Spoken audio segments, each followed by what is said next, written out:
But in verse 2, to know that which is in your heart. Right? Well, what do you mean? I thought, well, how do you? And then he says, whether you will keep his commandments or not.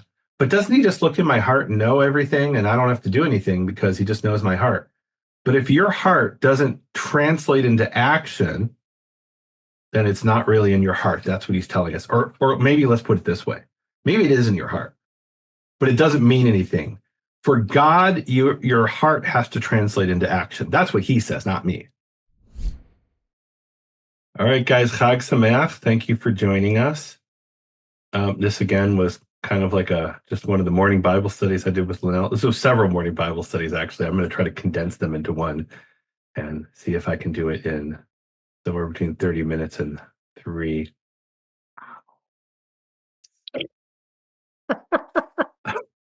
You can do it up close. Okay. Hours. That's actually an inside joke that Keith and I have. There was this gentleman who had like a theory he had come up with, and he asked if he could present it to me. And I said, well, how long would it take?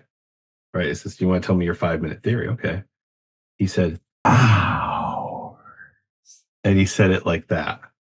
Did he really? And I'm like, yeah, he really did.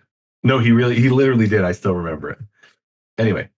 All right. Yalla. So, Sukkot, what's Sukkot about? So what I love about Sukkot is, I love a lot of things about Sukkot. It's very experiential. So when I was a kid, Sukkot was a really big deal for me because, so the first place I grew up, we later moved to an apartment building, but we originally grew up in my younger years. I grew up in a condominium, 17-story condominium. I guess it was actually 16 because there was no floor 13, but whatever. And it had, I don't know, 500 apartments or, condos or whatever. I don't know the exact number. And most of the people there were Jewish, but they weren't observant Jews. So my father wanted to build a sukkah, and there was all this green grass, giant. You couldn't even call it a lawn. It was like, it was huge.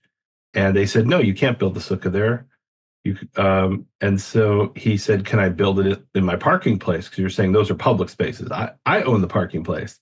They said, no, you can't. So he noticed people had boats, and they were parking their boats, or the boat carrier, whatever you call that thing. They were parking that in their parking place. So he said, can I put a U-Haul trailer in my parking spot? And they said, yes. Now, my father, blessed memory, was a lawyer. So he said, can I have that in writing, please? They gave it in writing. And then he pulled into his parking space with a sukkah built on the back of a U-Haul trailer.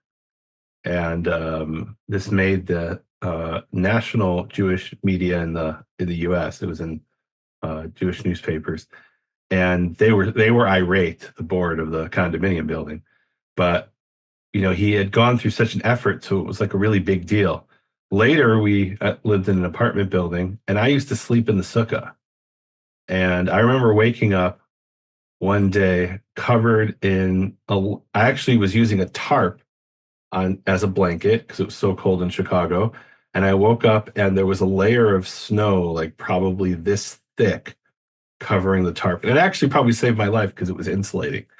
But those are my childhood memories. Your dad was really smart, Nehemia. Yeah, well, that was brilliant. He knew how to work the system. He was a Jewish lawyer. So, all right. So let's look at what the Bible says. What I love is it's in the Torah. It tells you exactly what Sukkot's about. So I'm going to have Linnell read Leviticus 23, and what we want to get is to verse 40. But I don't know that we'll get to that today. We might just skim through it. So start in 33, and you guys have the notes here. We'll read 33 to 36, then 39 to 43, and I'll pop in with my clever comments every once in a while. Your clever comment. That is so cute. Yehovah spoke to Moses, saying, say to the Israelite people, on the 15th day of this 7th month, there shall be a feast of booths to Yehovah to last 7 days. The first day shall be a sacred occasion. You shall not work at your occupations. 7 days you shall bring offerings by fire to Yehovah. And on the 8th day, you shall observe a sacred occasion and bring an offering by fire to Yehovah. It is a gathering. You shall not work at your occupations. All right. So that's interesting. So now verse 37 through 38 then shifts to a summary. It's kind of like a parenthetic statement, which is a summary of the entire 36 verses that came before it. Right? These are like it almost ended, and then in 39, you remember that there was a cop show, I forget what it was called, but the police detective would say, "Oh, and one more thing." Right? Remember that? You know what I'm talking about? He Oh was yeah, like, that was I want to say a it's Matlock. Columbo. It was Columbo. Columbo. Okay. So Columbo. Columbo would say, "Oh, one more thing." I loved that Um, show. and I don't know that I've ever seen it, but I've been told I'm like Columbo. But here the Torah is like Columbo in that so the Torah is kind of like Columbo here, and it says "Ach b'chamisha asar yom lechodesh," but on the 15th day of the month of the seventh month, right? So 39 is like, well, one more thing I want to tell you, and this is the money ball, as Keith would say. It's the key thing, right? So let's now read verse 39. So he's making a general statement. All these are the appointed times with the sacrifices, etc. But on the 15th day of the seventh month, On the 15th day of the seventh month, when you've gathered in the yield of your land, you shall observe the festival of Yehovah 7 days. A complete rest on the first day. Does it say that? it says no, it says a time of rest, Shabbaton. Well, we'll do a separate study on that someday. All right. And a Shabbaton on the eighth day. On the first day, you shall take the fruit of Hadar trees, which are olive trees. Well, let's not define it here. Oh, product Whatever. of Hadar trees, So Hadar actually means majestic, the fruit of a majestic tree, whatever that is. branches of palm trees, boughs of leafy trees, and willows of the brook. And you shall rejoice before Yehovah your God 7 days. You shall observe it as a festival of Yehovah for 7 days in the year. You shall observe it in the seventh month as a law for all time throughout the ages. You shall live in booths 7 days. All citizens in Israel shall live in booths. Does it And say seven? citizen there in Hebrew is Hizlach, which means native born. So, meaning there's two types of people in the congregation of Israel in the Torah. There's the Ezrach, the native born, meaning someone who's what that means is someone who's a physical descendant of Jacob. And then there is Ger, or Ger in English, I suppose. Gimel Resh. Ger is someone who is a sojourner. So wait, this doesn't apply to the sojourner? What's that about? Well, let's come back to that. Remind me to ask that, or ask me that question later once we understand what a sukkah is. What about those who have joined themselves to Yehovah? That's ger. That's what that means. A Okay. sojourner is someone who has joined himself to Jehovah, All right. Shall who live isn't in a native born like genetically, but who has joined himself. And then somebody says, what about Nechar? Nechar is a foreigner, right? Someone who hasn't joined himself to the God of Israel and the people of Israel. All right. So, so in yeah, order verse. that future generations may know that I made the Israelite people live in booths when I brought them out of the land of Egypt. I, Yehovah, am your God. All right. So he tells you the purpose. The purpose of the festival of Sukkot is to remember that God caused us to dwell in booths when we left Egypt. Well, what's the significance of that, right? And what I like to do is, people come up with all kinds of theories.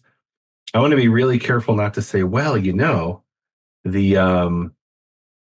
numerical value of the word sukkah is such and such, and the numerical value of this other word has the same, numerical, the same gematria, same numerical, and therefore the purpose of Sukkot. I mean that. Okay, who knows? That's very subjective, and anything's possible. So, what does God say about it? That's what I always ask.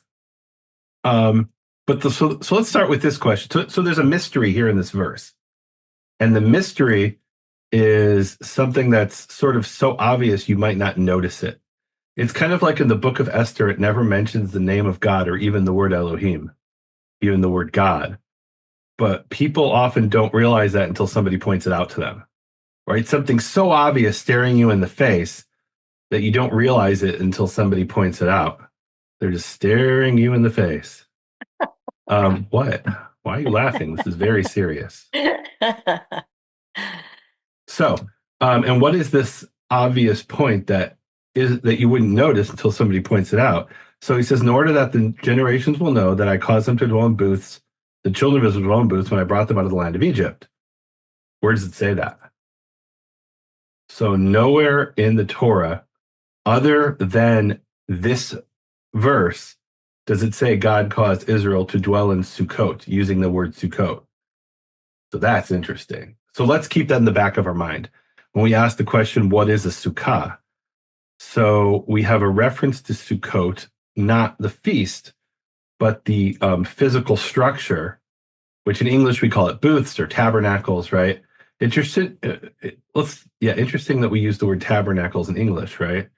Well, that's kind of strange, right? What even is a tabernacle, right? When I think of tabernacle, I think of the Mishkan, which is the tabernacle, right? And Mishkan literally means the dwelling place, right? That's what, right? It's like the same word as Shekinah glory, right? Shekhinah, Mishkan, the place of the dwelling of Yehovah's name, right? And he says that I dwelt in your midst. That's why it's called Mishkan. So let's look at Genesis 33:17. Can you read us that verse, my darling? But Jacob journeyed on to Sukkot and built a house for himself and made stalls for his cattle. That is why the place was called Sukkot. So it says in Hebrew, and Yaakov traveled to Sukkot, and he built for himself a bait. Bait is house. And for his flocks, he made Sukkot. Therefore, the name of the place was called Sukkot. Right? So there's a geographical location in Transjordan called Sukkot. And and here we have to ask a question: was it really called Sukkot because Jacob built Sukkot, or maybe it originally had that name? This happens in the Tanakh, and then it was sort of reinvested with that name after Jacob built Sukkot for his animals. So he has some kind of structure called a sukkah, which we translate in English as booths, which is contrasted with a bait, a house. And what we can already take away from this is sukkah is some sort of a temporary structure, which is contrasted with a bait, which is a permanent structure. And then when we think about the temple, when David wants to build a temple to God, there is no word temple in Hebrew. I guess there is, mikdash, right? But the temple isn't normally called mikdash. What it's normally called in the Tanakh is Beit Yehovah, the house of Yehovah. And God says to David, when did I ever ask for you to build a house for me? I've always been in a Mishkan. And a Mishkan is just a dwelling place, which is not a permanent structure. It's actually a mobile structure. It's really interesting. In modern terms, we could call it a modular mobile structure, right? Meaning it's modular in that you take it apart and then you put it back together at basically a moment's notice, and it moves from place to place. And then we see in Exodus, we read this in the I think in the last study, he talks about every place I cause my name to be mentioned. And throughout Deuteronomy, he talks about the place where I will cause my name to be mentioned. And it uses there in Hebrew what's called the imperfect, which is a continuous action, right? So in Deuteronomy talks about the place Yehovah causes his name to be mentioned, which we say is the temple in Jerusalem. So the more accurate answer is eventually it became the temple in Jerusalem. But originally it was wherever the tabernacle was set up, which was a temporary location, which could be for a day or it could be somewhere for hundreds of years, right? Like in Shiloh. So the point here is that sukkah is a temporary structure and is contrasted to bait, house. Just like in the temple, we have the tabernacle, which is then contrasted to the house of Yehovah. Right. So there's the contrast. And it's interesting that in English we call a sukkah, we use the same word for both sukkah and mishkan, for both sukkah and tabernacle, right?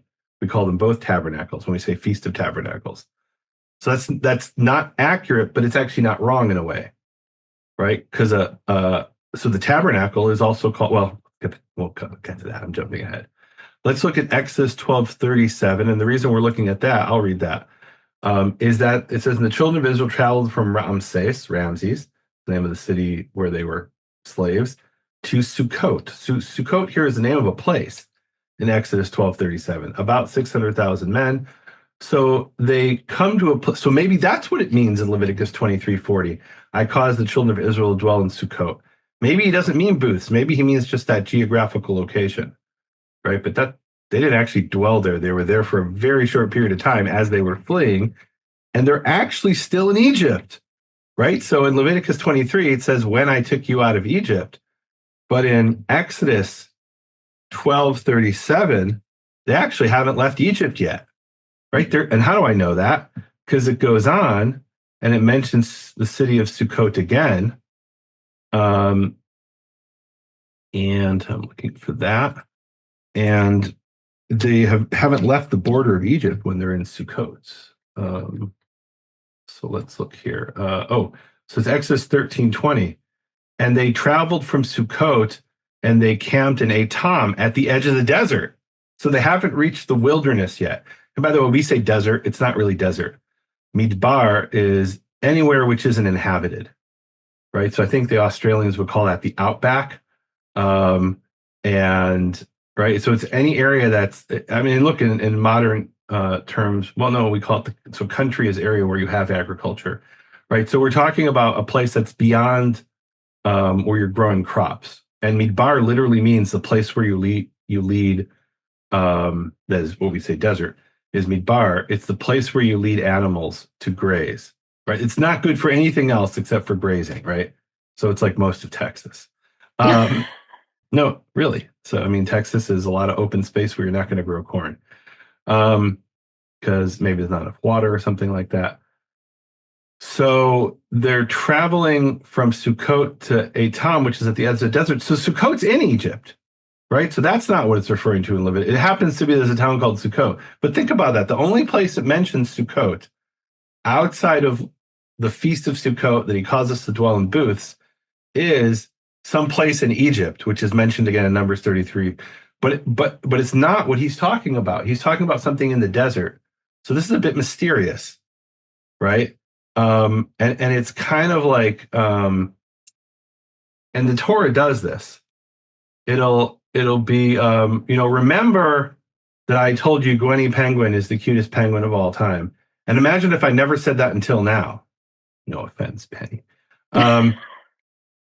So that's how the Torah will often tell us something. Remember XYZ, something I've never mentioned before. But they knew it. How did they know it if he hadn't mentioned it before? Because they were doing it, right? But the question, meaning they had been doing it for, some number of years at the time Leviticus 23 was revealed. Actually, it might have been just for a year. I don't know. Because the Torah is not in chronological order. So we don't know exactly when that took place.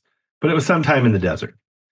So what did they dwell in for 40 years? That's the question we have to ask, right? What were they dwelling in the desert? And so there we're going to look at Exodus 33, 8-10. And this is a famous passage that it's not the only passage. It was just like a really good illustration of what they were dwelling in. If you can read Exodus I've got it. 33. Okay, and I'm going to put up our poll about. We have a quiz about that. Okay, so a sukkah. Nehemia, what is a sukkah? Is it a tent? You have to wait for the teaching. Oh, yes. Okay. Tent, yes. Is it a house?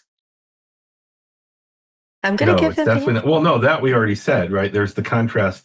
There's what we call it's a semantic contrast linguistically in the verse in Genesis between Bait, house, and Sukkot, booths, right? Or whatever Sukkot are, right? And it's a booth covered in branches too, guys. It's everything but a house that we have up there. So it should say a booth covered in branches. Where did that answer come from? So almost all the answers are correct. Yeah, except for a house.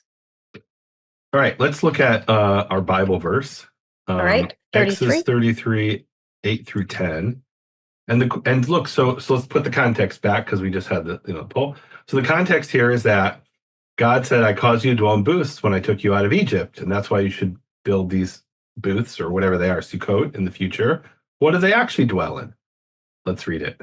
All right. Whenever Moses went out to the tent, all the people would rise and stand, each at the entrance of his tent. So they were dwelling in tents. So this is interesting. So, or let's finish reading those verses. And gaze after Moses until he had entered the tent.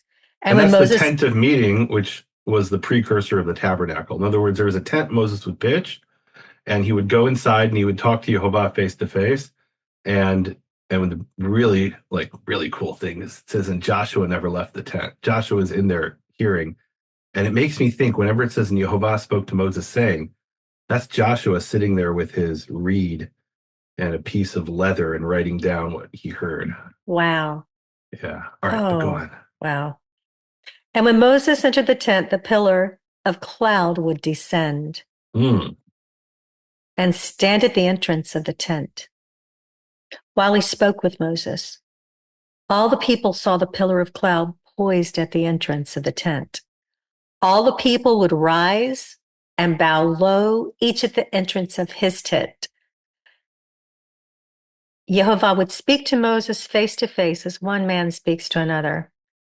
And then he would return to the camp. But his attendant Joshua, son of Nun, a youth, would not stir out of the tent. Wow. So the Israelites dwelt in tents when they left Egypt for 40 years. And so why is this important? So rabbinical Judaism has what I think I can call a legalistic definition of a sukkah, right?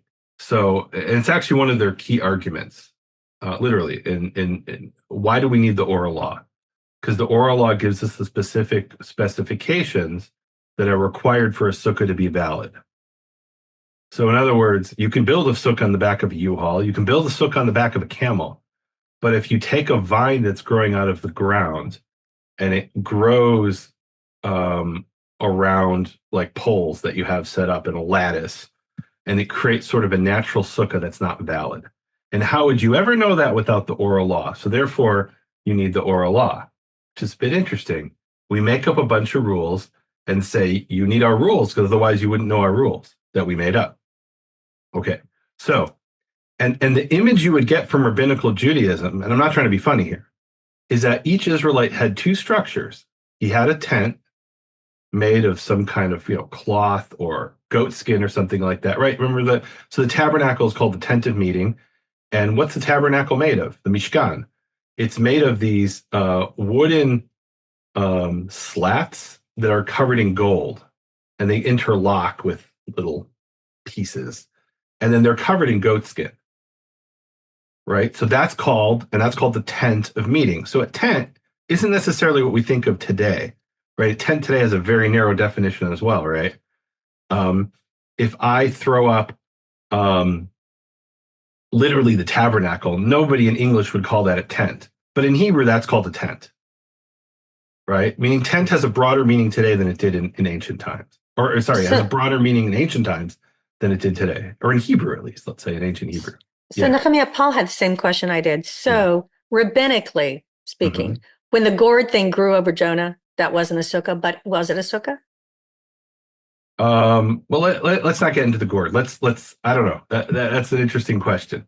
So we'll answer that by looking at what a sukkah is biblically, by the biblical definition. But we can say for sure. So let's go back. So in the rabbinical thinking, there must have been two structures for every Israelite in the desert. They had a tent, and then they had a sukkah next to the tent. So like maybe they slept in the tent, and during the day when it was hot, they went out into the sukkah, right? That seems to be the image that you would get from the rabbinical definition. But when you read in the Torah, there's nowhere in the Torah that it says they dwelt in Sukkot. It always has them dwelling in tents. And my takeaway from that is a tent is a type of sukkah. Like just linguistically. Unless Leviticus 23 is making it up and lying, which I don't believe it is, then when it says, I caused you to dwell in booths, when you left the land of Egypt, it meant the type of booth they were dwelling in, or sukkah they were dwelling in, was a ohel, a tent. Now again, ohel in Hebrew, aleph hey lamed, is a much broader definition than in modern English, right? Because the tent of meeting, which is a modular structure covered in goat hair or goat skin and various, according to one translation, it's not goat, it's seal skin, which is obviously ridiculous. Um, so the point is that sukkah includes tent. And so what did he actually make for the cattle or for the animals? Probably some kind of, pens, right? Maybe with coverings, and therefore it was called a sukkah. And we'll see in a minute or in a little bit what that has to do with it. Now, this is an important thing. Tent can also be metaphorical in the Tanakh. So, for example, 1 Samuel 4:10 has an expression that appears numerous times, and it says, "Each man fled to his tent." This is when they were defeated in war, and they flee to their tents. Sometimes they victorious in war, and everybody returns to his tent. And there, it doesn't literally mean tent; it means your house, right? Like kind of in English, we say every man is the lord of his castle, or what do they say? I don't some expression like that, right? Well, I don't actually have a castle. I have, in Jerusalem, I had a tiny little apartment. Okay, so let's look at 2 Samuel 7:6. From the day that I brought the people of Israel out of Egypt to this day, I've not dwelt in a house. This is God speaking, right? Mm-hmm. But have moved about in tent and tabernacle. As I moved about, yeah. So God is walking about, traveling about in tent and tabernacle. And we would say, oh, those are two different things. But really, in Hebrew, we have this structure, you have in a lot of languages, where you say the same thing twice in different ways, and they are either two different things or two ways of saying the same thing, right? That's called hendia dis. It's this linguistic concept. So tent and tabernacle here may be two different things, but they're really the same thing, right? So, and that makes sense because the tabernacle is called the tent of meeting, Oel Moed. So, so God is dwelling in a tent and tabernacle, right? And then in 2 Samuel 6:17, it talks about them bringing the ark into Jerusalem and setting it up on what later would become what we would call later the Temple Mount, before the temple was built, right? Remember, temple in Hebrew is house of Yehovah. And it says, and they brought the ark of Yehovah, and they placed it in its place in the midst of the tent, which David had stretched out, is what it says. So this is a literal tent with some kind of sheet or cloth or probably animal skins that are covering it. That's how they would make tents, right? But he says he stretched it out, so it's a literal tent.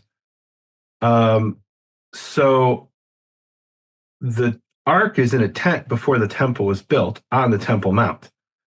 And why is that important? Well, so Amos 9:11 is a really interesting verse. Let's read Amos 9:11. And Amos, you'll remember, is one of the 12 minor prophets.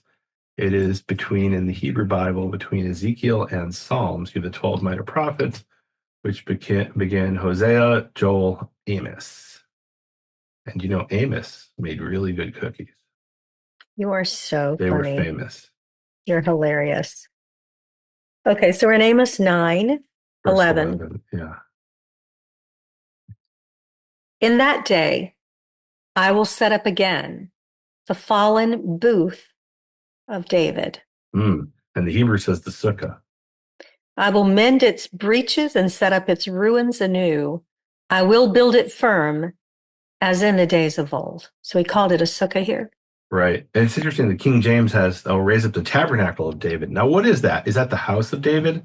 Metaphorically, it might be, right? Or maybe it's referring to the temple, which before it was a permanent structure built by Solomon, it was a tent, which had the tent of meeting, right? And so maybe that's why it's called the Sukkah of David and not the Temple of Solomon, right? That precursor of the temple. But God is dwelling in a sukkah, which is called a tent, which is called a tabernacle. Wow. Okay. So we've got a bunch of connections there. Let's look at Numbers 9:15 to 23. And here it's talking about God establishing the tabernacle, or the day they dedicated the tabernacle, rather. On the day that the tabernacle was set up, the cloud covered the tabernacle, the tent of the testimony. And in the evening it rested over the tabernacle in the likeness of fire until morning. It was always so. The cloud covered it, appearing as fire by night. And whenever the cloud lifted from the tent, the Israelites would set out accordingly. And at the spot where the cloud settled, the Israelites would make camp. At a command of Jehovah, the Israelites broke camp. And at a command of Jehovah, they made camp. They encamped as long as the cloud stayed over the tabernacle. When the cloud lingered over the tabernacle many days, the Israelites observed the Lord's mandate and did not journey on. At such times as the cloud rested over the tabernacle, but for a few days, they remained encamped at the command of Jehovah and broke camp at a command of Jehovah. It's interesting. Whenever they're translating broke camp there in the JPS, it's Yisa'u. They traveled, right? If you remember from your old pond, Nosea, Nosat, Nosim, Nosot. Nosim, Nosot. Right? It's like, so you're travel. So it doesn't say broke camp. They would travel, right? Which involves first breaking the camp, packing it on the back of the mules, and or whatever, or donkeys, and then traveling, right? So you have two things: camping and traveling. And whenever you see the cloud rise up, then you travel. First, you have to break camp, and then whenever you see it stop, then you set up camp. You encamp, right? So let's read verse 21. And why is this important? Because he said, remember that I caused you to dwell in the Sukkot for 40 years, which evidently referred to their tents. What's the significance of that? Okay, we dwelt in booths. Okay, we have better housing now, or maybe some of us have worse housing. I don't know. So no, there's a significance to that, right? Which was obvious to them because they had done it for 40 years. So what does the Torah say about it, right? We could speculate, but what does the Torah say about it? It says it right here. Go on. And at such times as the cloud stayed from evening until morning, they broke camp as soon as the cloud lifted in the morning, day or night. Whenever the cloud lifted, they would break camp. Whenever it was 2 days or a month or a year, however long the cloud lingered over the tabernacle, the Israelites remained in camp and did not set out. Only when it lifted did they travel. On a sign from Jehovah, they made a camp. Wow. The Hebrew says, Al pi Yehovah yachanu. Based on the mouth of Yehovah, they camped. Val pi Yehovah yisa'u. And upon the mouth of Yehovah, meaning the word that came out of the mouth of Yehovah, they traveled. Et mishmeret Yehovah shamaru. They kept the charge of Yehovah, meaning they guarded the thing of Yehovah that required being guarded. And it says, Al pi Yehovah biad Moshe, by the mouth of Yehovah through the hand of Moses. Right? In other words, the 40 years of dwelling in these tents and traveling from place to place, and you don't know if you're there a day or several days or just a single night or for years, that is them walking in faith and obedience to Yehovah, right? That's not my theory. It says it right there. By the mouth of Yehovah, they traveled. By the mouth of Yehovah, they camped, right? They're guarding the charge of Yehovah, meaning that which they need to guard. And that word for charge, mishmeret, that refers to commandments as well, right? The commandments in general are referred to, he says, guard my charge, which is my set of commandments, right? So this is an expression of walking in faith and obedience to Yehovah. You don't know where you're going. You don't know when you're going there. And you're just following. You don't know when you're stopping, right? You're literally, right? Not like the young people say they say literally and metaphorically. You're literally walking in obedience to Yehovah, following wherever he takes you and stopping wherever he tells you to stop, going wherever he tells you to go. And you have no idea where you're going, when you're going to get there, how long it's going to take, how long you're going to stay.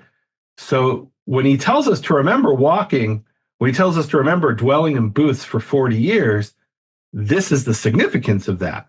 It's walking in faith by the word of Yehovah, by the mouth of Yehovah, whatever comes out of his mouth, expressed through the hand of Moses, expressed through the cloud, but it's the word of Yehovah expressed in those different ways. That's the significance of Sukkot, according to the Torah, of dwelling in booths in tents for 40 years. So I have a quiz here. Now you can see when you get to this quiz that I didn't write all the questions. Nehemia really helped me with this No, quiz. it was I actually just watched Sedgwick. it. He did some of them. It was Sedgwick that did this. And we just spoke about this. So it says, why not build houses? Why didn't they build houses out in the desert? And, you know, I think this is a huge significance of Sukkot and what we're supposed to remember here. The property taxes were too high, just like they are in Texas. They couldn't get a mortgage. I'm sorry. That I one think was my Gwenny husband, Penguin. I think he is the funniest person on this planet because that's just how he thinks. So I'm going to give you just a moment here to finish. Why didn't they build houses when they left Egypt? And this is such a significant part of the teaching that Nehemiah is doing. And it's because the cloud could move. They were literally living by the word of Jehovah. And we're doing the same thing today, guys.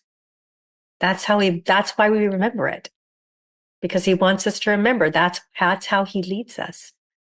That just blew my mind. I don't know about anybody else, but I got to tell you, there's a verse we're going to next in Deuteronomy, right, Nehemiah? Right. So, and everybody has the sheet so they can see what our next verses are. Good. It's a surprise what comes next. Deuteronomy 8, 2 through 6. It looks So like we're probably not going to get through everything, so you guys can look this up and do your own studies afterwards. This is where this scripture, it just blew my mind. This is where I said something and Nehemiah said to me, what did you say, baby? You I think that said, was obvious. I thought that was obvious, but not to Right. me. In other It words, when wasn't. he says, I caused you to dwell in booths, what's the significance of a booth? Well, I mean, to me, that part was obvious. It's interesting. When something's obvious, that's when you should question it. That's what I've learned as a scholar. When something's obvious, that's where you need to question and say, well, you think it's obvious, which means maybe you're accepting it without evidence. And so that's why this is important. I'm not just going to tell you, Linnell always said, well, what's the answer? And I said, let's see what the Tanakh says. I never ask that anymore. I don't. I've trained her. All So right. verse 2 says, remember the long way that Jehovah your God made you travel in the wilderness these past 40 years, that he might test you. Say test. Test. Quack. Test you by hardships to learn what was in your hearts, Mm. whether you would keep his commandments or not. He subjected you to the hardship of hunger and then gave you manna to eat, which neither you nor your fathers had ever known, in order to teach you that man does not live by bread alone, but that man lives on the word that Jehovah decrees. And it's literally, wait, so we got to dwell on that for a second. So, of course, here, Deuteronomy is quoting the New Testament. No, it's not. No. Because the New Testament wasn't Yeshua was written. Quoting Deuteronomy, and he says, as it is Yes. written, or something like that. That's right. Right. And what does it say here? In order to inform you, or to make it known to you, that not upon bread alone will a man live, but upon everything that comes out of the mouth of Jehovah shall a man live.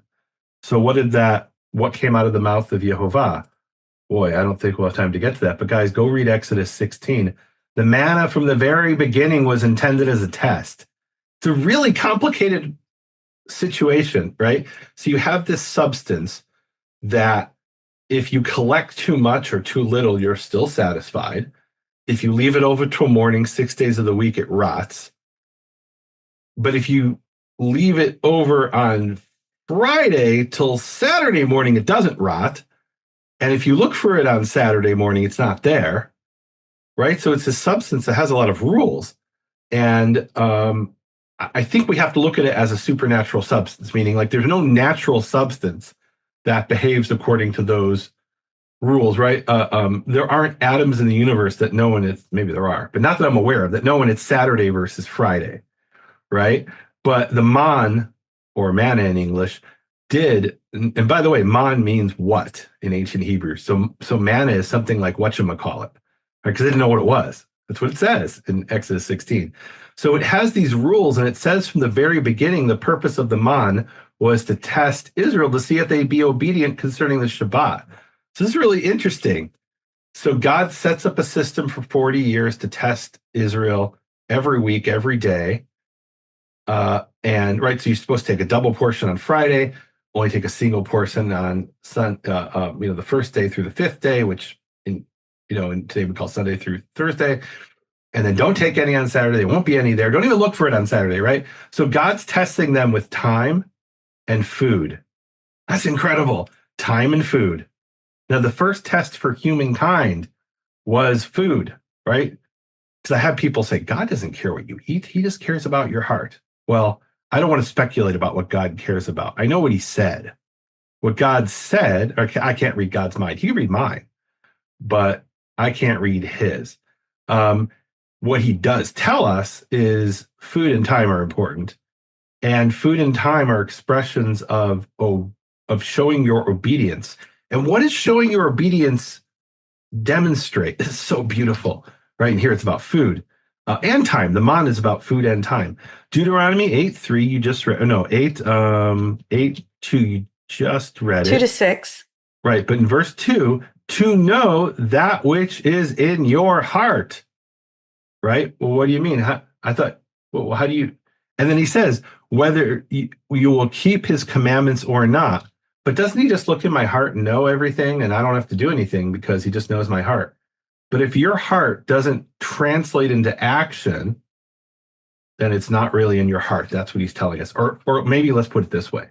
Maybe it is in your heart, but it doesn't mean anything. For God, your heart has to translate into action. That's what he says, not me. Right? That's what his test is. Right? And you might think, what a silly thing. Why can't we eat pig? Well, because God said so. Well, what's the significance of that? He's testing us. He tells you that. Food and time are a test. Right? So it seems arbitrary. Maybe it is arbitrary in a sense, right? He's testing you. All right. Where were we? The clothes upon you did not wear out, nor did your feet swell those 40 years. How awesome would that be? Does that say that in Hebrew, that didn't swell? What does it say in the Hebrew? It said they didn't, lo batseka, which literally means they didn't turn into dough, meaning that you didn't get athlete's foot. That's really what it means, right? Batsek is dough, which ferments and has a certain smell because it has fungus, right? Because what do you call that? Yeast is a fungus. So your feet didn't stink like dough. Okay. It's really, like you didn't get athlete's foot, right? They didn't rot and you didn't get foot rot. That's what it means. Bear in mind that Yehovah your God disciplines you, just as a man disciplines his son. Therefore, keep the commandments of Yehovah your God, walk in his ways, and fear him. That's what it says. What it says? That's exactly what it says. All right. All right. So we've got another one here, Deuteronomy 29:4-5. It says a very similar thing. It says, I led you through the wilderness 40 years. The clothes on your back did not wear out, nor did the sandals on your feet. You had no bread to eat and no wine. Does it say you had no wine? No wine or strong drink. And strong drink in the Tanakh means beer, right? So wine in the Tanakh is anything that's sweet that's fermented. Right? It doesn't have to be from grapes. It could be from pomegranate. It can be from dates. There's date wine in ancient world. And then shecha, which literally is intoxicant, is anything it is basically anything that's not sweet, that maybe is sour even. Now, what about whiskey? They didn't have distilled spirits until the Middle Ages, right? The technology didn't exist as far as I know. So shecha is probably something like beer, or So they didn't have bread like they had in Israel. They didn't. Right, they had man. Egypt. They had the manna. They had man, and they didn't have which wine. They were sick and tired of because it tasted delicious, but over time, if you eat the same delicious thing repeatedly, you get sick of it. And so you didn't have bread. You had to rely on the manna. You didn't have wine. Why didn't they have wine?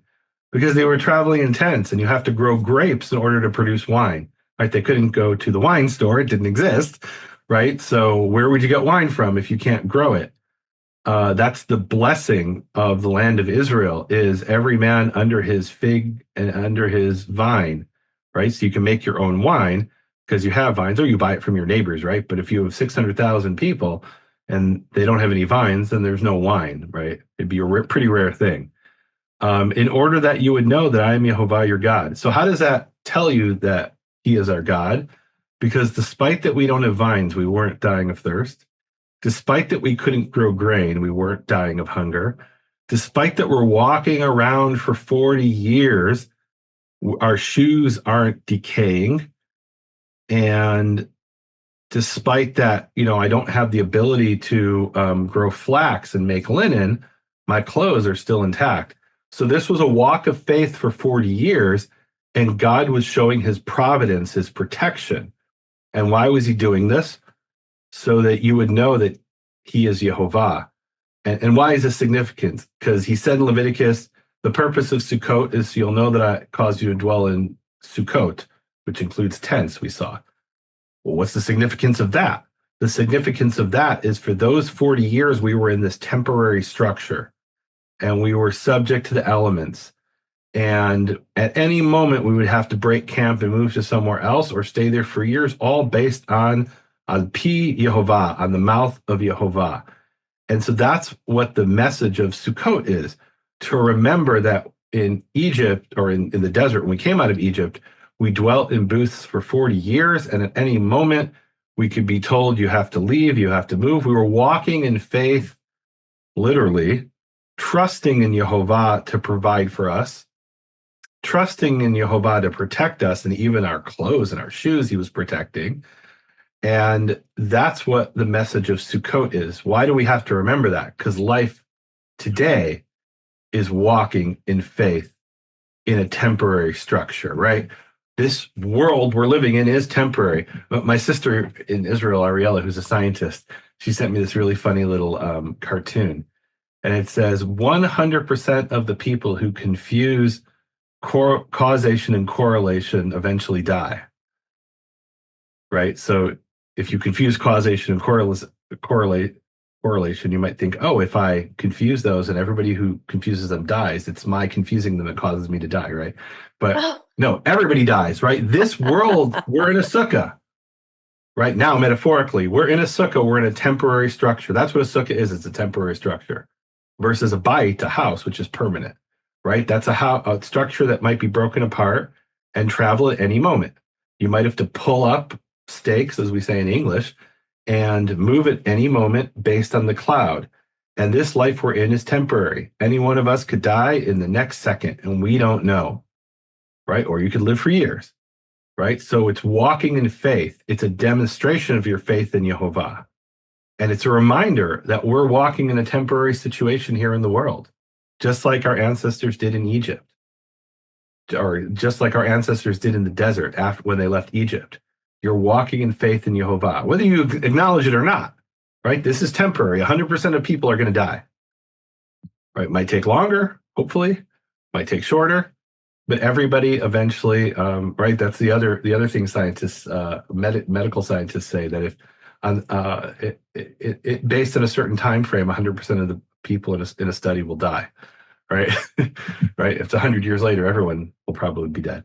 So so that's what Sukkot is about. We are in a temporary situation. We're in a temporary dwelling. This body is a temporary dwelling, right? And at any moment, it might be over.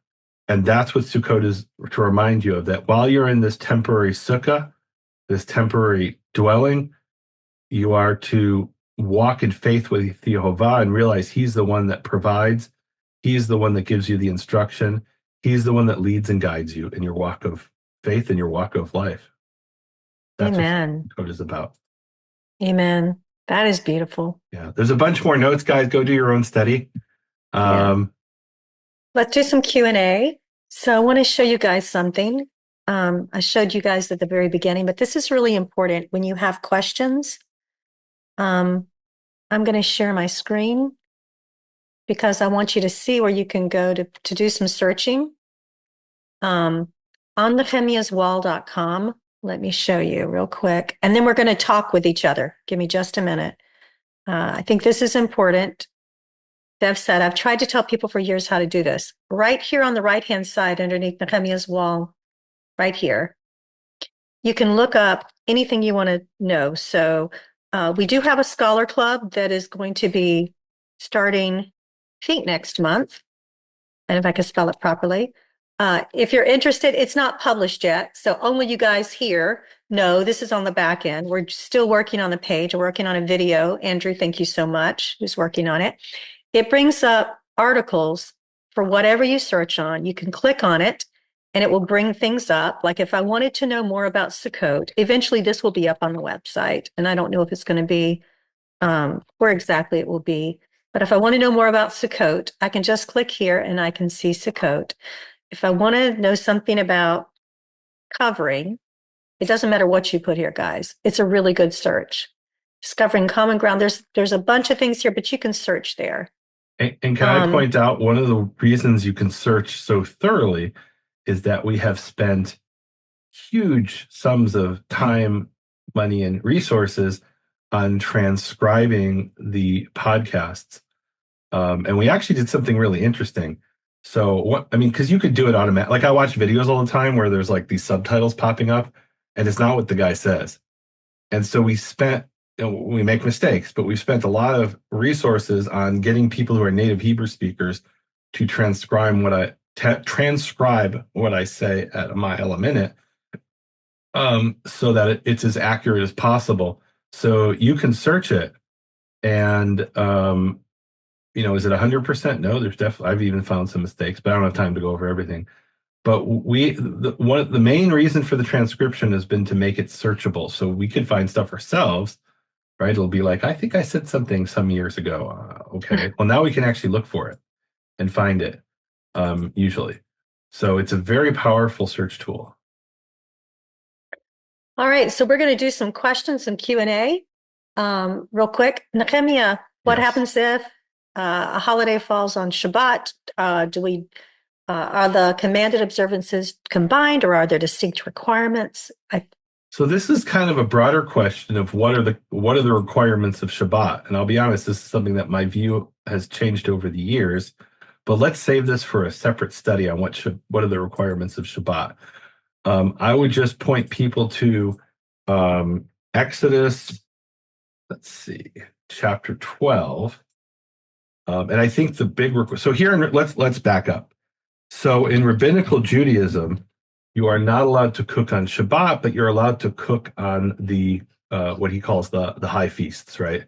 Meaning the Moadim, or the Mikra Kodesh, the appointed times, the holy proclamations, right? In other words, if the first day of Sukkot is on a Tuesday, in rabbinical Judaism, you can cook food, whereas if it's on a Saturday, you can't. It's a really interesting thing in rabbinical Judaism. So you're allowed to cook on the holiday, but only for that day. So if I'm making bread for the week up in rabbinical Judaism, I'm not allowed to do it on the first day of Sukkot, even if it's on a Tuesday. I can only make it for that day. So what do you do if Sukkot, in rabbinical Judaism, if the first day of Sukkot falls on a Friday? And what's the problem? So I can cook for Friday, no problem. But how do I cook for Shabbat? So they have this thing called an Eruv Tavshilin, which is, remember the Eruv, which is the string around the neighborhood? Remember that, babe? Yeah, I do. Right. So this is an Eruv for food. And what it does is it's basically a giant loophole you can jump through that allows you to cook food on Friday for Saturday.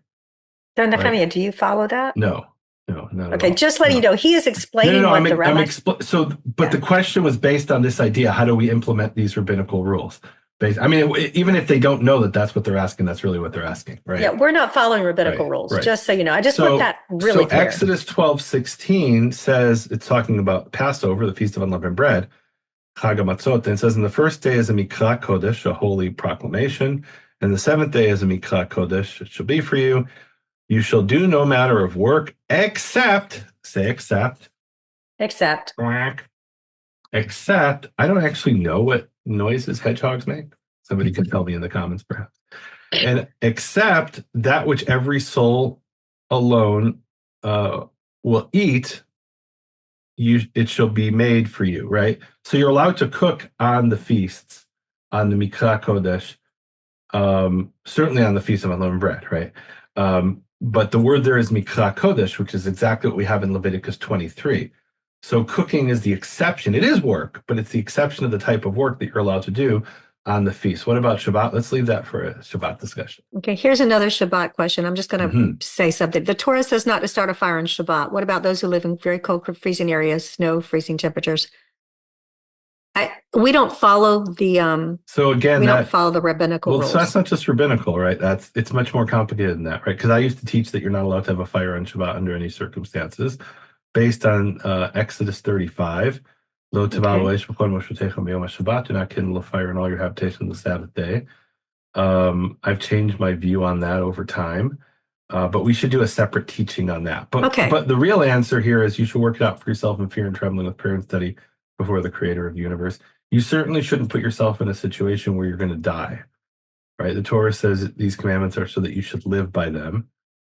Um, and so if this is literally a matter of life and death, which it can be in like Alaska or places like that, then you should not die.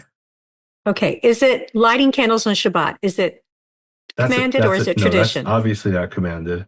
I almost feel like that's a facetious question, but I'm suspecting it's not. No, it's not. No, there's no commandment anywhere in the Torah to light candles. In fact, what's really interesting about lighting candles is that's not commanded in the Talmud either, right? So whenever it came into Judaism, it's post-Talmudic. Now that's a really interesting piece of information historically, because the Talmud was completed around the year 500. Some people will say even in the five or as late as 550. Traditionally, it was closed around the year 500.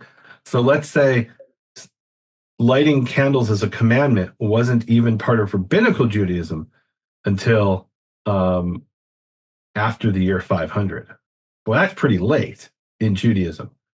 You have a bunch of questions to get to, and Okay. and Nehemia knows a lot about a lot of everything. So I'm just going to stop him and say he'll do we'll do a study on Shabbat at some point. Yeah. I'm just going to walk through these questions. You can answer the ones you Oh, want, somebody Nehemia. asked about the ger. The ger. That's an important question. The Yeah. sojourner. Okay. So why does it say that only the native born has to build a sukkah? So now we know the answer. Or let me back up.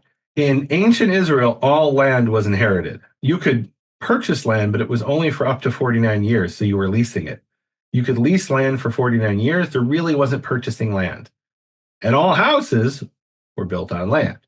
So sojourners anyway lived in tents, right? A sojourner is by definition living in a temporary structure because they don't own land and have nowhere to build a house.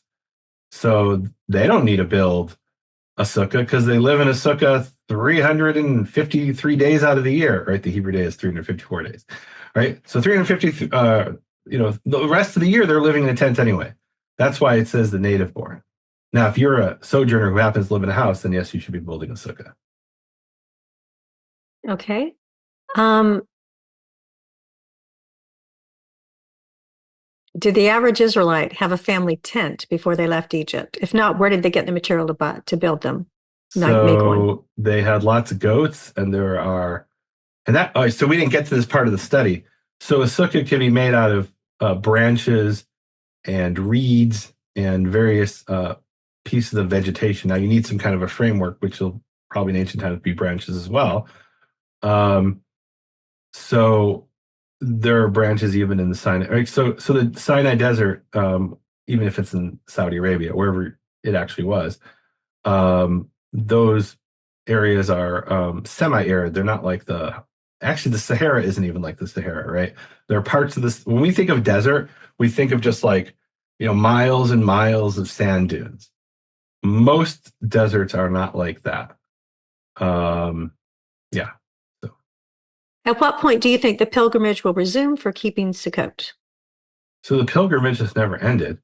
If you're able to go to Jerusalem for Sukkot, I think that's a wonderful, beautiful thing.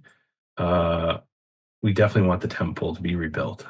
So, because ultimately it says, "Don't appear before Jehovah empty-handed." That means going to the temple with a sacrifice, right? Well, Is it I can't do that literally today. Maybe I can do it metaphorically. is a TP a sukkah? It's a type of sukkah for sure, absolutely. Do we read Deuteronomy during Sukkot or all 5 books of Moshe? So that's talking about the gathering, the Hakhel, which is done once every 7 years in the sabbatical year, and that's the full Torah. There's actually an interesting passage in Nehemiah 8, which we didn't get to, but it talks Yeah. about they celebrated Sukkot and they spent, I think it says, a quarter of the day every day for 7 or 8 days reading from the Torah, which we are about to Um, do now. So we will be spending the next 4 hours reading the Torah. No, you could do that yourself, though. in Deuteronomy 8:3, Mm-hmm. JPS says Mm. that What does it say? test you by hardship to learn what was in your hearts. What does the Hebrew say in Deuteronomy 8:3? JPS says in order to teach you. Oh, he subjected you in order to So teach you here's what that it man does not says. live. And he Okay. afflicted you and starved you and fed you the man, which you did not know, nor did your fathers know, in order to make it known to you that not upon bread alone will a man live, but upon everything that comes out of the mouth of Jehovah shall a man live. That's exactly what it says.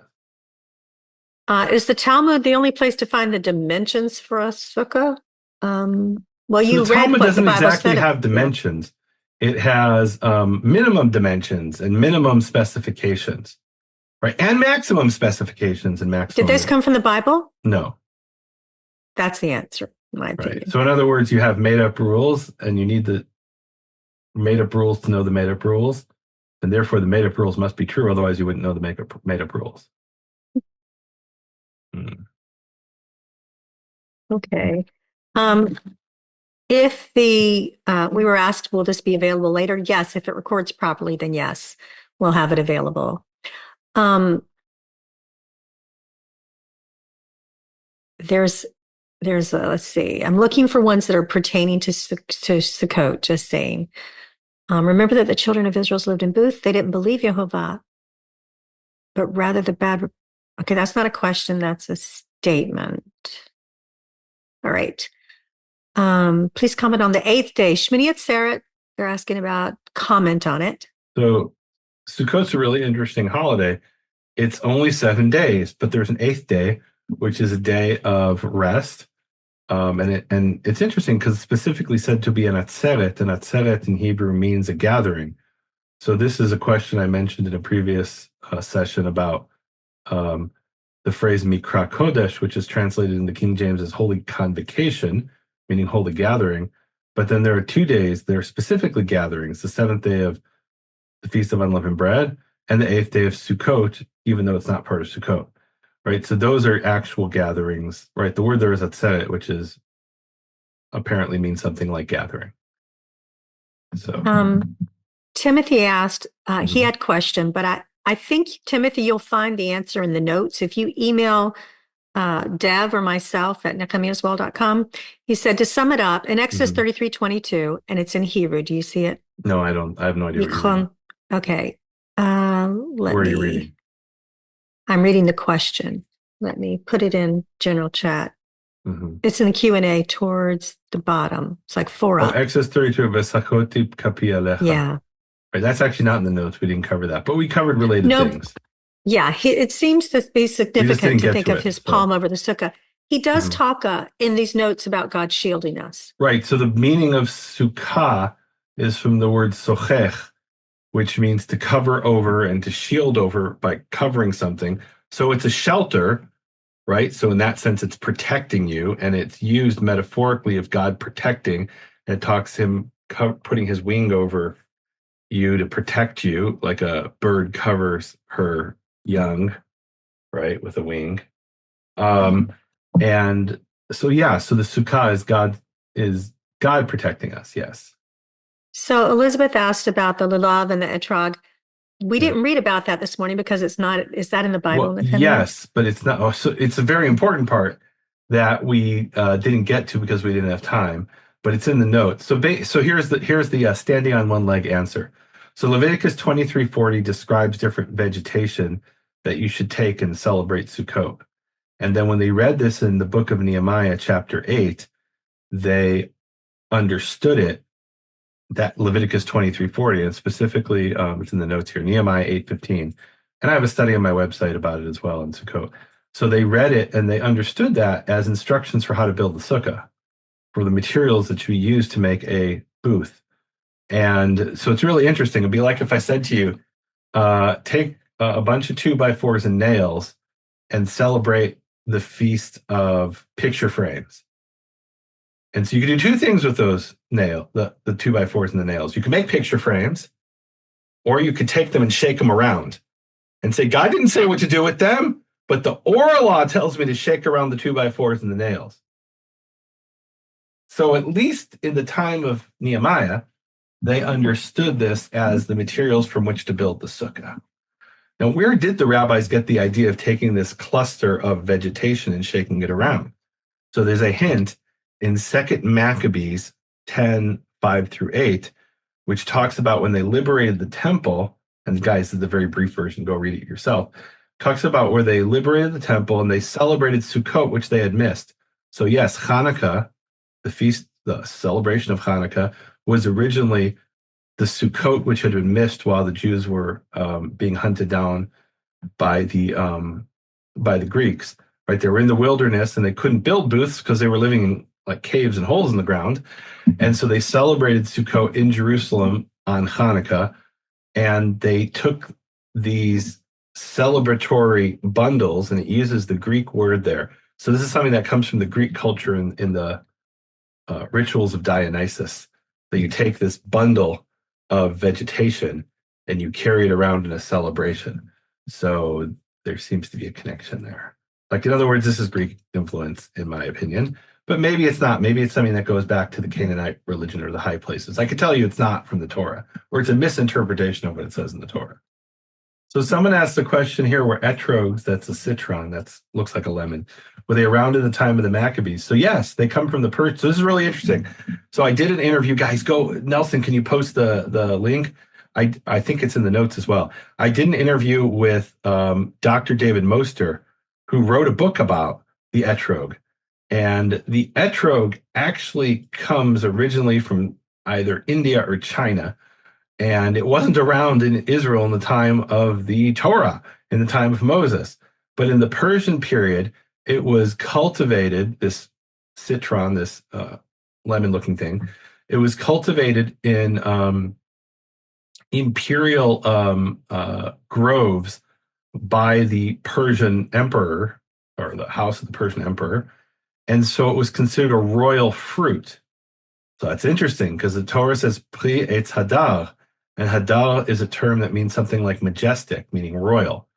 So what happened is somebody in the Persian period read in the Torah, oh, a majestic fruit, fruit of a majestic tree. Well, we know what that is, just we know it from the Persians, right? Like, imagine if I said to you, if you read today, you never heard anything, and there was a thing in the Torah that says set up a holiday tree in your living room. And I didn't know what that meant. Imagine, it's not in the Torah, but imagine if it said set up a holiday tree in your living room. And I said, oh, okay, I know what holiday trees are. Those are the Christmas trees, right? So, because I see that in the culture around me. So that's what happened with the etrog. They saw in the culture around them that there was this royal fruit called a citron today, or an etrog, and it was royal because it was considered royal by the Persian emperor.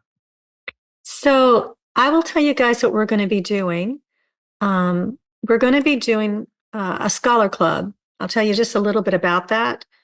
That club is going to be a much smaller group. It's going to be, hopefully we'll be able to do meetings and not webinars so that we can all see each other. With this type of venue, there are 500 people. It's really hard for everybody to be able to see somebody else. In order for that to happen, it just doesn't work for that, especially for a teaching. And so this group you can look it up we're going to be sending some information out. I know that a lot of you have expressed that you'd like to have events that are like more Karaite events so that, people with like faith can get together. I hope that this is some of that. In the chat, you guys can chat with each other too, as to where you're going and that, talking to each other. I love when you tell where you're from and other people can see that because they're like, oh, I'm there too, and it gives them access to you this way. You want to say anything about that, Nehemia? These are a group of people that will support what Nehemia is doing in his research and actually be able to help spread the word of God available to the whole world in that way. So I will say this, off the record, just between you and me. Um, just between you and 300 people. Right. Well, so here, I don't know, how do I put this? So there's a lot of ministries out there, and they're really effective at communicating, and and some of them I think are wonderful, some of them maybe aren't, right? But what we're doing is a little bit different in the sense that we want to communicate the word of God, but also there are things where we have to do original research. There's this idea in Wikipedia, people will come and write something and it'll be rejected because they'll say, that's original research. That, you might be stating something that are facts, but that hasn't been published anywhere, right? And they want to just rehash what's considered maybe like common wisdom. And common wisdom is great, but there are things in common wisdom that are wrong. And so it's important from my perspective, like what my calling really is, I feel, is to uncover the truth, right? We've got this onion, and at the core of the onion is the truth, and we've got to peel away the layers. And there's people out there who will say, what a beautiful onion with 14 layers. Look how layer 5 has this, deep spiritual meaning. Yeah, but there's something under that. What's the truth behind that? And that's what I'm trying to get to, right? And that requires a lot of time and effort and resources. And, it's funny. People will think, oh, Nehemia, you're on vacation with Linnell. No, we were waiting for our flight somewhere for 14 hours and couldn't afford a hotel. Oh. And we went to that place because we were researching manuscripts that nobody's looked at. Nobody even knows about, except for like, 2 or 3 people. And we were asked to come and look at them, or in some cases, we asked to come and look at them. And we're uncovering things that I didn't know, right? Things that I thought the answer was something else. And I found and looked in the original sources. I'm like, oh, okay, well, learn something new. It's wonderful. One of the most beautiful things for me is to find out when I'm wrong, because then I have the truth. And that's what you can be a part of in the Scholar Club, is to, number one, like I've always said for years, empower people with information.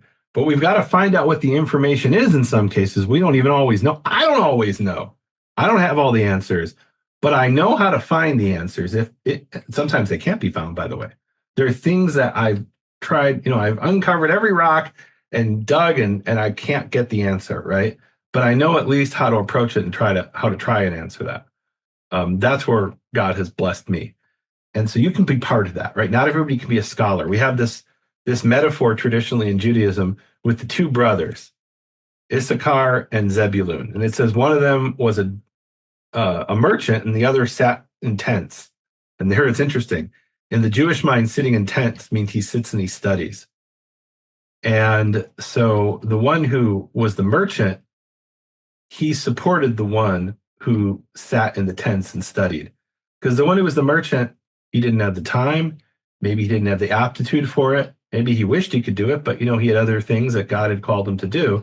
But he could be part of studying the Word of God and investigating the Word of God by supporting the one who sat in the tent. So I'm a sitter of tents. That is what I do. Linnell has said to me, you're good at everything except for fixing stuff. Yeah, that's not me. Right? So you're right. I'm a dweller of tents. If you need to know about an ancient Hebrew manuscript, I'm kind of good at that. If you need to, fix the water heater, I don't know how to use a wrench. He knows how to use a telephone. I do. That counts. Can I just say and that a credit counts? card. Nehemia is like a hound dog. It is true. He is, no question. The Scholar Club. I'm like a hedgehog. I'm going to dig through that hole and find those little grubs. It's true. I mean, when he answers a question, Israel asked something off topic. Do you have any comments on the name of Yehovah forming on the western wall of the Temple Mount? I haven't seen that. Have you seen that? Yes. Have you seen the name of Yehovah being formed on the temple wall? It's a few years ago. It was something like vegetation, and then there's the name of Yehovah in the mountains and around Shiloh. I didn't remember that when And we were there. You'll have to show me. yeah, you have to use your imagination when you look at the satellite photo, Okay.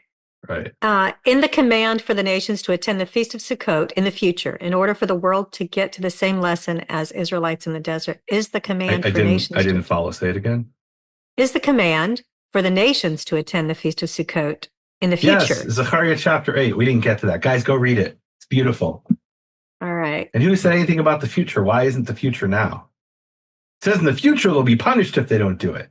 Doesn't Am mean you I shouldn't be doing it now. am I in sin if I don't set up a sukkah? I wouldn't say you're in sin. I would say that today we are in exile and you should do the best you can with the resources that you have. You know, when I was 20 years old, it's the first time I had my own sukkah. I didn't have a sukkah at all. And I lived in the hood in Chicago. And I realized if I build a sukkah outside, I'm going to be murdered in my sleep.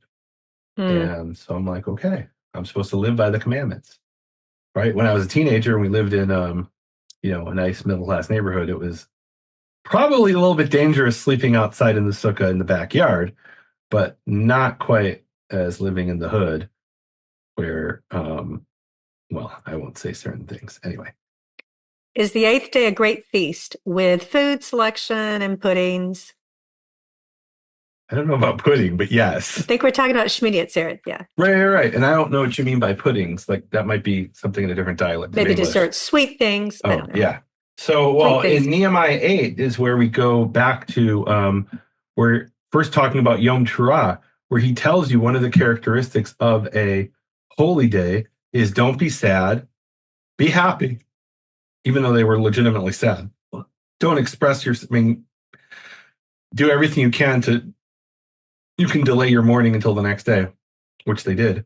They eventually fasted after the whole feast season was over on the 24th day of the month, meaning the 2 days after Shmini Atzeret in Nehemiah 8. But he said, don't they, or they say there, don't be sad. It's a holy day to Yehovah. Eat, it says, sweet. What does it say there? Let's bring it up.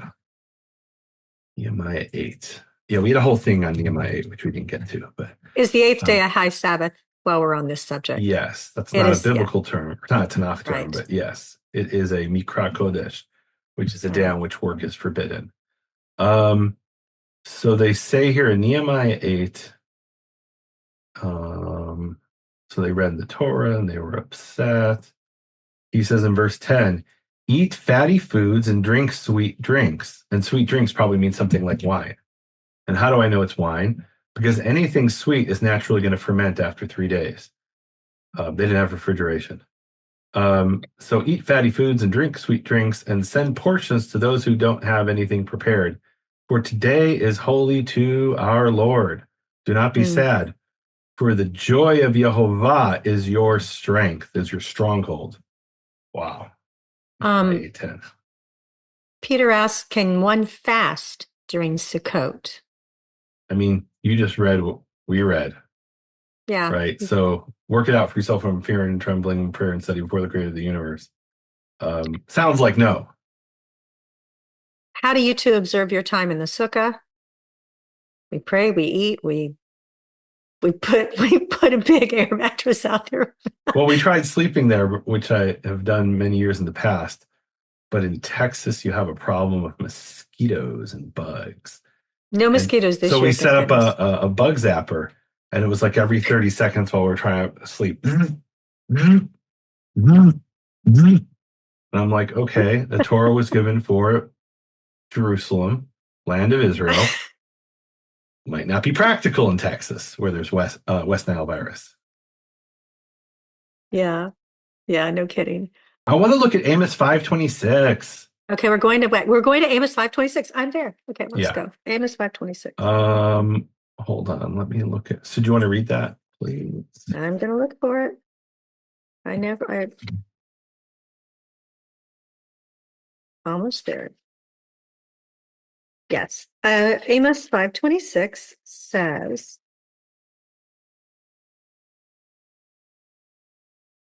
and am I right? Yeah. 5:26? You'll think, what does Yes. that have to Okay. do with it, Nehemia? And you shall carry off your king, Sukkot and Kiyun, the images you've made for yourself, of your astral deity. All right. So these are some kind of gods, deities, something like that. So he's talking about how they're going to go out into exile. They're going to be exiled. And you're going to carry with you into exile, right? You loved your gods so much, you're going to take them with you in exile. Oh, okay. You're going to carry your Sikut, your god, your king, literally, and Kiyun, your image, Kochav Elohechem, the star of your God, which you made for yourself. Now, what are the gods Sikut and Kiyun? We don't really know, but what makes this a little bit complicated is that this is then quoted. Well, actually, first let's see what's in the Greek. So the King James has, but you have borne the tabernacle of your Moloch. Moloch. Did you have that in the JPS, Moloch? No, Okay. And Moloch, of course, is the god of the Ammonite god that they would sacrifice children to. that's horrible. Yeah. Yeah. It was in the Valley of Hinnom, which is Gehinnom, which is where we get Gehenna, right? Because they would hear the screaming of children in Gehenna in the Valley of Hinnom, and that became a symbol for hell, for suffering. Ye have borne the tabernacle of your Moloch and Kiyun your images, the star of your God, which ye made to yourselves. That's the King James. So where did the King James get Moloch? Well, they read Malkechem, your king, as which is Melech, as Molech, which could be right. In other words, it could be that your king is a euphemism. You have euphemisms in the Tanakh.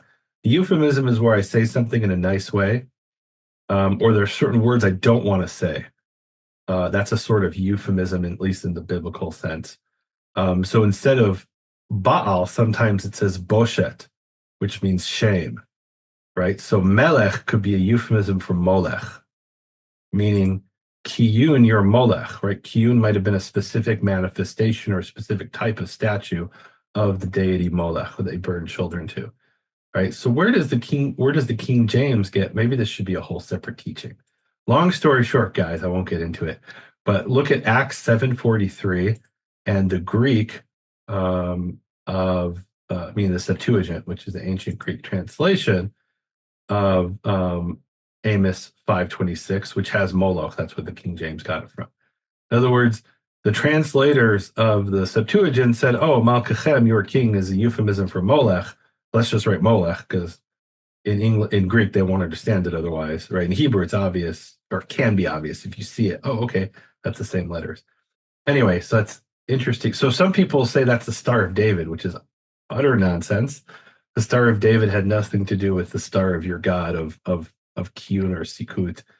The Star of David actually comes from Prague, where I think we saw it when we were there, if I remember correctly, or at least we were there. I don't remember if we saw it.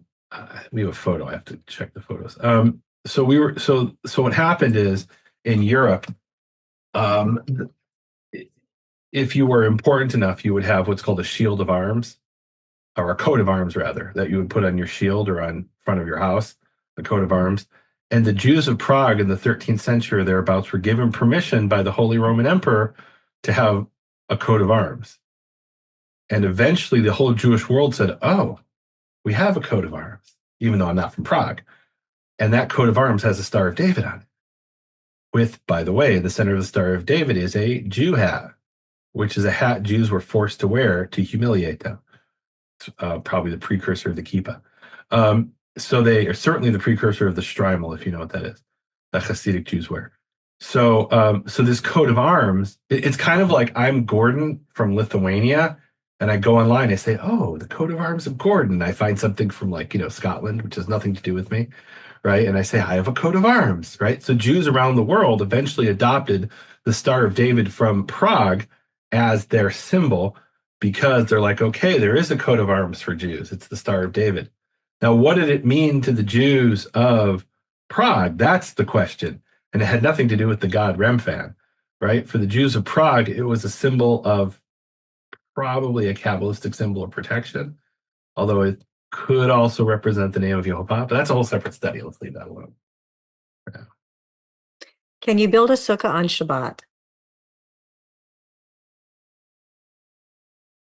Bless you. You're muted now. And that wasn't me, it was the penguin. Achoo! Achoo! Achoo! So, can you build a sukkah on Shabbat? That's an interesting question. The short answer is no, the long answer is yes. Um, so it actually says in Leviticus 23:40 that you should do it on the first day of the feast, which would, even though it's a rest day, it's telling you to build the sukkah on the first day or take the materials on the first day. Probably on means by, right? Because we do have this thing in biblical Hebrew that on a certain day can mean by a first day. So the long answer would be no, you can't, if you understand linguistically that on there means by the first day. Yeah. Oh, Nelson posted here that there's a place I talk about tithing in Torah good. Pearls. And he probably found that because there's a transcript. See how important it was that we had a transcript? The transcripts, that's really important, guys. They Originally, send we were those. asked by a deaf person to make transcripts, and I'm like, okay, but that will cost tens of thousands of dollars. You don't realize how complicated that will be because I talk really fast and I use a very specific set of terminology, right? In other words, I'm using Hebrew words, but I'm not a rabbinical Jew. So the natural person to transcribe this for us would be someone who was raised in rabbinical Judaism and is fluent in English. We try to hire those people. They're like, wait, no way. You're a Karaite and you're talking about Christianity and Jesus. We want nothing to do with it. So it's very complicated to get this transcribed. We had to find just the perfect people to do it. Do you think the Sukkot of Genesis 33:17 is the same geographical location as the Sukkot of Exodus No, 12:37? obviously it's not. Meaning one of them is in Transjordan, and it's believed today to be the site of Deir Allah, which is interesting but anyway, that's a separate thing. Uh, in Transjordan, and then the other one is within the borders of Egypt, so they're hundreds of miles apart. And probably So, Sukkot was any. In other words, you have a bunch of places in the Tanakh that are called Gat, which means a press, like an olive press, right? Right. So why do you have so many places called Gat? Because there was a lot of olive presses. And you probably have a bunch of places called Sukkot because there was a lot of places where they built Sukkot for their animals, I would guess. you said the step-by-step ritualistic waving of the lulav and the etrog in the hand is not in the Torah, correct? Correct. Definitely, it's not in the You Torah. were correct. What's Could beautiful about it is that rabbinical Jews don't claim that's in the Torah. They say it's in the oral Torah. And there's no way you could ever know to do that if you didn't have the oral Torah. And therefore you need the oral Torah. Right? You could never understand the Torah by itself, the written Torah, without the oral Torah, because you wouldn't know to wave the lulav and the etrog. I agree. could the cloud fire be the chuppah, and the chuppah is the The sukkah the chuppah. Israelites dwelt under? I don't know what the chuppah. So, The chuppah. Oh, right. sorry. So they're talking about in other words, the sukkah is something to do with the metaphor of God being married to Israel. That's a wonderful idea. It's not what it says in Leviticus. Leviticus, it tells you it's about that he caused us to dwell in booths. So it was a 40-year marriage, is what you're trying to say. Meaning the marriage ceremony lasted 40 years. Boy, and I thought, some weddings I've been to were long. I don't know. Psalm 7:9 in the ESV says, "You who test the minds and hearts." The footnote says in Hebrew, hearts and kidneys. Why does it say kidneys? What does Psalm 7:9 say in the So Hebrew? there are, I'm looking at that. Yeah, it is kidneys in the Hebrew. So in English, we'll say, or modern times, let's say, I had this idea in my head. So that assumes a certain understanding of human physiology, which is, a very modern understanding. In the ancient world, the heart and the kidneys and the liver, those three specifically, were thought of as the place where thoughts take place. Now, does the thought really take place in your head? That's an interesting question, right? Or maybe it takes place in your soul, which isn't a physical place, right? So Yeah. But in the ancient world, they thought of it as your heart and your kidneys and your liver. So that's the answer to that. So kidneys is not what you think of as, I mean, it's the physical part, the kidneys, but it's where thoughts took place in the, right. So some translations will say, okay, well, what is that equivalent today? And they'll translate kidneys as mind, which isn't wrong either, right? The mind isn't a physical thing. There's no physical part of your body that you can ask a doctor and say, can you cut out my mind? That's not a thing. Is it okay to wear a pendant with the shield of David? I think you're saying the Star of David. So yeah, Shield of David, Star of David. In Hebrew, it's called Magen David, the Shield of David. So my answer would be yes. Other people would say no. I say work it out for yourself in fear and trembling, the parents setting before the creator of the universe. There is a theory in scholarship which has never been proved that the origin of the shields of David is that there was a messianic claimant, meaning somebody who said he was the Messiah and actually led an armed insurrection against Muslim oppressors, whose name was David al-Roi, and so the claim was that the shield of David was his emblem. I've never seen any evidence of that whatsoever. So yeah, I have an explanation of the shield of David, which admittedly, is, look, these are symbolisms and they're medieval symbolisms, right? And it maybe meant different things to different people. But I have the one medieval explanation in my book, Shattering the Conspiracy of Silence. Many camp out in tents for Sukkot. Does a tent work instead of something built with branches? Remember the quiz we did? What's a sukkah? Yes. Yeah, no, I'm trying to be cute here, but no, yeah. So literally the sukkah that they dwelt in for 40 years was a tent. Nehemia, the tabernacle and the tent of meeting, are they the same physical structure? Yeah. Well, that's complicated because there were two different things known as the tent of meeting. There was the tent of meeting, which was a tent, which we actually read that verse. And then later that was replaced by the tabernacle, which was then called the tent of meeting.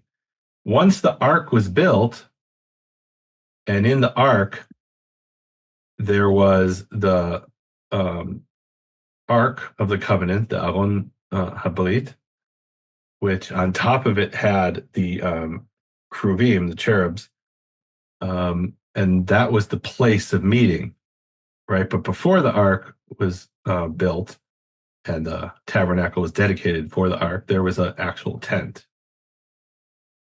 Elizabeth asked, did I understand correctly that I don't have to feel guilty if I'm not sleeping currently in my sukkah?